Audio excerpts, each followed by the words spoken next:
बऱ्याच वर्षापासून आदिवासी पट्टा म्हणा किंवा सातपुड्याच्या पायथ्यालगतचा जो भाग आहे या भागामध्ये बऱ्याच वर्षापासून वन्य प्राण्यांचा सुळसुळाट आहे.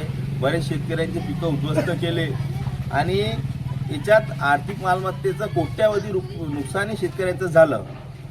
परंतु याच्या ज्या अटी आहेत, शर्ती आहेत, मुआवजा आहे, शेतकऱ्यांना शेती करावं की दप्तर फिरावं, तर हे त्यांना कधी मिळालं पण नाही.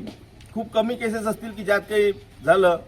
परंतु आता इथपर्यंत सहन झालं, मालमत्तेचं नुकसान आम्ही सगळ्यांनी सहन केलं. पण आता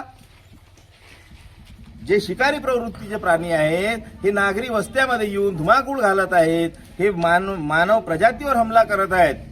आणि अशी परिस्थिती आलेली आहे की आता वन्यजीव श्रेष्ठ की मानव प्रजाती श्रेष्ठ. अशा परिस्थितीमध्ये जर का शेतीचं नुकसान होतं ते आम्ही आतापर्यंत सहन केलं, पण आता जर आमच्या मुलाबाळावर जर हमला होत असेल आणि वन्य विभाग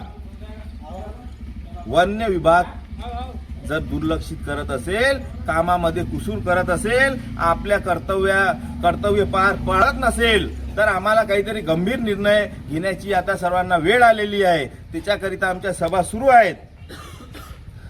जर का आम्ही काल परवाच्या दिवशी अकोटला निवेदन दिलं LTO कार्यालयावर की जर का 20 तारखेपर्यंत येणाऱ्या 20 तारखेपर्यंत याच्यावर काही तोडगा जर का वन्य विभागाने किंवा प्रशासनाने जर काढला नाही तर आम्हाला टोकाचं पाऊल उचला लागेल.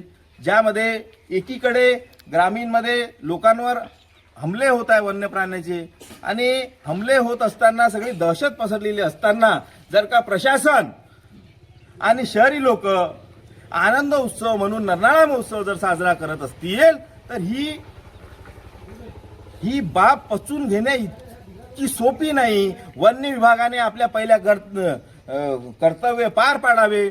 जर का त्यांनी असाच अट्टहास धरला आणि आमच्या मुलाबाळांवर होणाऱ्या हमल्याबद्दल आम्ही जे त्यांना काही सूचना दिल्या त्याचं जर त्यांनी पूर्णपणे त्याच्यामध्ये काय तोडगा निघतो किंवा काय याच्यातून मार्ग आहे असं जर का त्याची गंभीर दखल घेतली नाही तर आम्ही त्या वन्य नरनाळा महोत्सवामध्ये तीव्र आंदोलन करू.